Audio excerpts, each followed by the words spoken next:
Oke, langsung aja kita gaskan ke kasusnya. Kali ini AA akan membahas sebuah kasus yang akhirnya terbongkar setelah 14 tahun lamanya. Dan kebetulan pelakunya ini ditemukan dengan cara yang gak sengaja loh. Jadi pantengin terus ya ceritanya sampai habis. Sebelum menuju ke kasusnya, kalian bisa like, share, dan subscribe channel AA. Biar kedepannya AA makin bersemangat dan lebih berkembang lagi nih dalam menyajikan kasus-kasus lain yang menarik.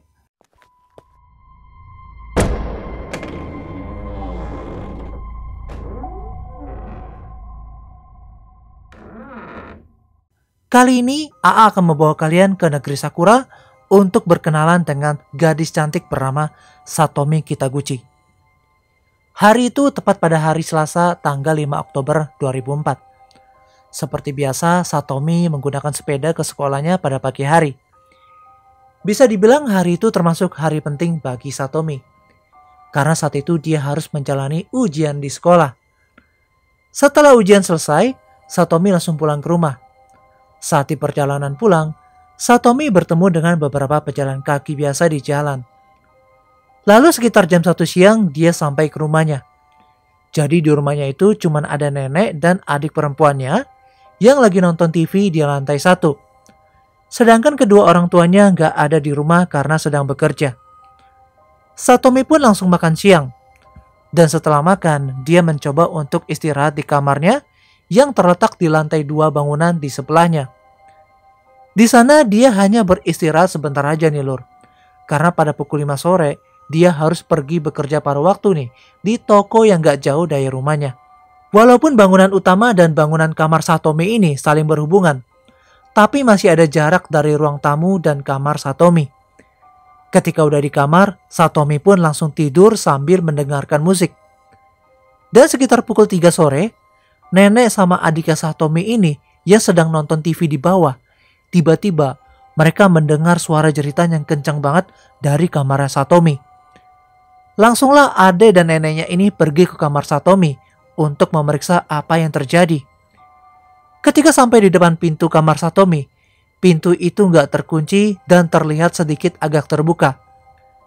Neneknya ini membuka pintu itu dan terkejut dengan apa yang mereka lihat. Di sana mereka melihat Satomi tergeletak di samping tempat tidurnya dalam keadaan gak bernyawa.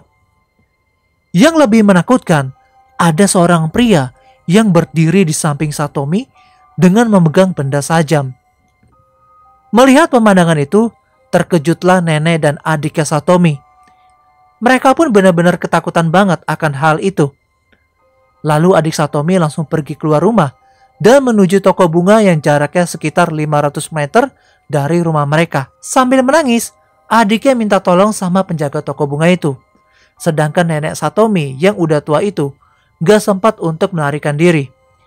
Jadi dia dikejar sama pria itu dan langsung menikam neneknya hingga terbaring di lantai. Sesudah menikam neneknya, pria ini langsung kabur dari rumah Satomi. Beruntungnya nenek Satomi masih bisa bergerak karena tusukannya itu gak mengenai bagian vital di tubuhnya. Nenek Satomi pun sekuat tenaga menutupi lukanya dan turun ke lantai 1 untuk menelpon pihak berwajib. Setelah panggilan itu, datanglah pihak berwajib dan ambulans. Mereka menemukan nenek Satomi udah tergeletak di lantai 1 tepat di samping teleponnya. Nenek Satomi pun segera dilarikan ke rumah sakit dan berhasil diselamatkan. Namun ketika sampai di lantai 2, pihak berwajib menemukan Satomi dalam keadaan yang udah gak bernyawa. Dari pemeriksaan forensik, Satomi disimpulkan meninggal dunia akibat kehabisan darah. Pihak berwajib kemudian langsung meninjau dekat rumah Satomi. Jadi sebelah kiri rumah Satomi itu adalah daerah perumahan dan tempat tinggal. Sedangkan sebelah kanannya itu adalah jalan raya. Pihak berwajib menganalisa bahwa pelaku ini mungkin lari ke arah perumahan itu. Karena kalau dia lari ke arah perumahan itu, berarti pelaku ini adalah orang yang mengenal Satomi dan tinggal di daerah tersebut. Tapi kalau pelaku ini larinya ke sebelah kanan, ke sebelah jalan raya, kemungkinan pelaku adalah orang asing. Pihak berwajib langsung melakukan pencarian besar-besaran untuk menangkap si pelaku. Mereka memeriksa setiap kendaraan di jalan utama dan bertanya kepada semua orang yang lewat di arah sana. Sayangnya nggak ada satupun orang yang melihat pelaku melarikan diri dari rumah Satomi. Akibatnya pihak berwajib nggak tahu nih pelakunya lari kemana, karena nggak ada satupun saksi yang melihat nih lur. Tim forensik pun datang ke rumah Satomi untuk melakukan pemeriksaan. Dan tim forensik ini menemukan sidik jari orang yang nggak dikenal dan bukan milik anggota keluarga. Sidik jari itu kemungkinan besar adalah sidik jari yang ditinggalkan si pelaku. Di bawah kuku Satomi ini juga ada DNA orang yang gak dikenal. Sayangnya identitas pelaku gak dapat diketahui karena gak ada dalam database pihak kepolisian. Dan dengan bantuan nenek dan adik perempuan Satomi, pihak berwajib pun berhasil menggambarkan wajah pelaku. Pria itu diperkirakan berusia 20 tahun, memiliki rambut yang pendek, matanya agak sipit, dan ada bekas jerawat di sekitar wajahnya. Pelaku juga memiliki tubuh yang berisi dan tingginya sekitar 165 cm. Setelah mendapatkan gambaran pelaku, disebarlah gambar pelaku itu kepada tetangga, teman sekolah, dan setiap orang yang lewat di daerah rumah Satomi. Waktu pun terus berjalan. Sayangnya nggak ada yang mengenali wajah si pelaku kejahatan ini. Keluarganya sangat menderita banget nih lur. Apalagi sang ayah yang bernama Tadashi Kitaguchi sangat terpukul atas kepergian anak perempuannya. Beliau pun dikenal dekat banget nih dengan anak perempuannya. Ayahnya pun kemudian memutuskan untuk memberi uang tabungan kuliah Satomi sekitar 3 juta yen atau sekitar 400 juta rupiah sebagai hadiah bagi siapa aja yang dapat membantu polisi menyelesaikan kasus tersebut. Karena kasus ini udah tersebar ke seluruh Jepang ya lur. Jadi semakin banyak juga nih orang yang memberi tekanan kepada polisi agar cepat menyelesaikan kasus tersebut. Pihak berwajib pun gak pernah menyerah dan telah menginterogasi lebih dari 40.000 orang selama 10 tahun dari tahun 2004 hingga 2014. Akan tetapi tetap juga gak menemukan titik terang sejak kematian Satomi. Kepolisian memutuskan mendatangkan tim ahli dari Amerika Serikat untuk membantu mereka menangkap pelaku. Tim tersebut bernama BAU atau Behavior Analysis Unit. Tim ini beranggotakan para penyelidik FBI dengan keahlian khusus. Tugas mereka adalah memberikan informasi profil si pelaku dan berbagai masukan lainnya untuk mempercepat pengungkapan kasus kejahatan itu. Tim FBI langsung meninjau kembali ke rumah Satomi dan mewawancarai ulang tetangga sekitar. Setelah melakukan analisis mendalam atas informasi dan fakta yang ada, mereka akhirnya berkesimpulan bahwa si pelaku adalah orang asing dan gak mengenali korban sama sekali serta tidak direncanakan. Kemungkinan besar pelaku menghabisi Satomi karena perlawanan yang diberikan dan teriakan kencang dari korban. Tim FBI pun kemudian melakukan rekonstruksi ulang wajah pelaku dengan bantuan komputer. Hasilnya sangat mirip banget nih dengan sketsa gambar yang dihasilkan dari 12 tahun silam. Akan tetapi masih aja nih pelakunya belum tertangkap dan saat semua orang berpikir kasus ini gak akan pernah terungkap, sesuatu yang gak pernah terduga pun terjadi nih lor. Di bulan April 2018, pihak berwajib menerima sebuah panggilan telepon dari seorang pria yang merupakan seorang karyawan perusahaan konstruksi di Yamaguchi. Pria itu melaporkan tindak kekerasan yang dia derita dari atasannya. Pria itu mengaku ditendang oleh atasannya yang bernama Manabu Kashima. Manabu Kashima berusia 30 tahun dan udah bekerja selama 10 tahun di perusahaan konstruksi. Manabu gak puas dengan hasil kerja karyawannya. Lalu dia kehilangan kesabaran dan menendang karyawannya. Karena merasa dirugikan, karyawannya ini melaporkan insiden itu ke kepolisian. Setelah polisi tiba di lokasi, Manabu dan karyawannya ini ternyata udah berdamai dan saling memaafkan. Namun kepolisian tetap harus membuat laporan sesuai prosedur. Saat polisi ingin mengambil sidik jari Manabu, dia menolak dan merasa keberatan. Dengan gelisah, akhirnya dia memberikan sidik jarinya ke pihak berwajib. Salah satu polisi melihat ada kejanggalan dari si Manabu. Soalnya pas diminta sidik jari untuk keterangan aja, kok si Manabu ini selalu bertingkah aneh gitu lur.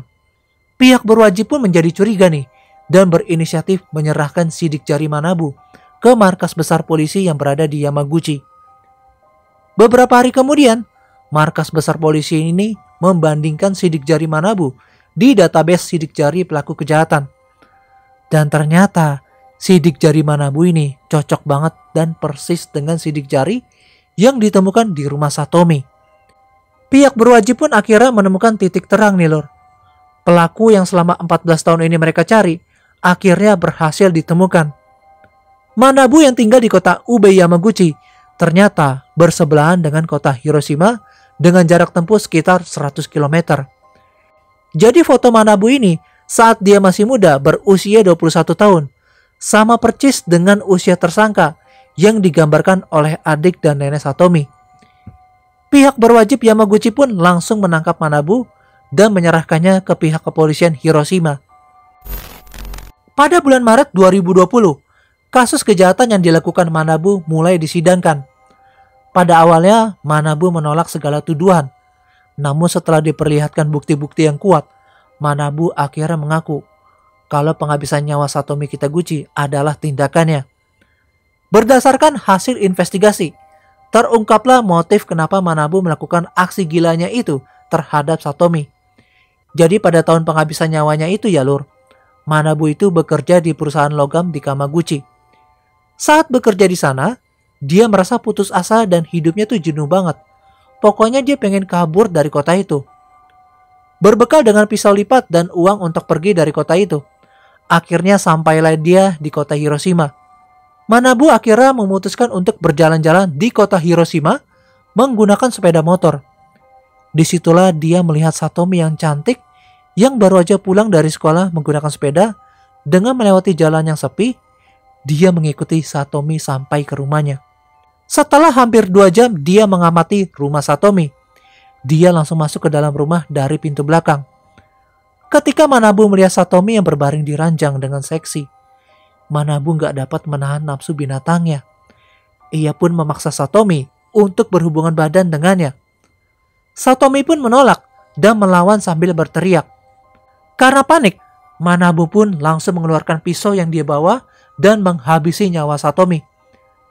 Atas pengakuannya itu, pada tanggal 18 Maret 2020, pihak kepolisian Hiroshima memutuskan Manabu Kashima bersalah atas tuduhan penghilangan nyawa orang lain dan dijatuhi hukuman penjara seumur hidup.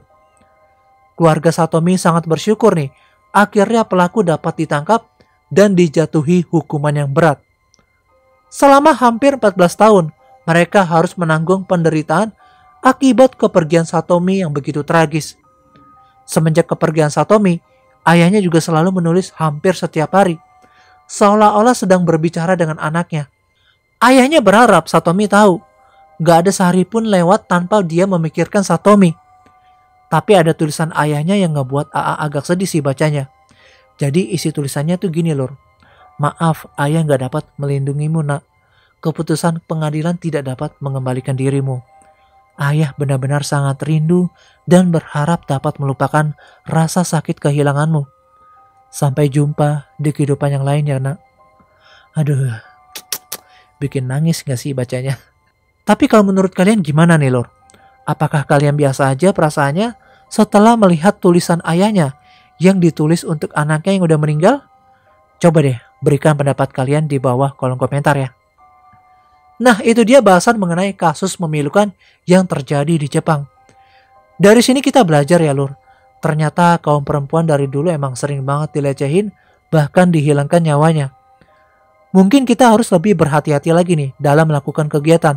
Karena kita nggak tahu siapa yang mempunyai niat jahat terhadap kita. Dan semoga dengan adanya kasus ini, kalian bisa terhibur setelah capek beraktivitas. Dan ingat ya kata-kata Bang Napi yang di RCTI. Kejahatan itu bukan karena ada niat dari pelaku, tapi karena ada kesempatan. I'm Jurnal AA, and still next time, stay safe ya lur.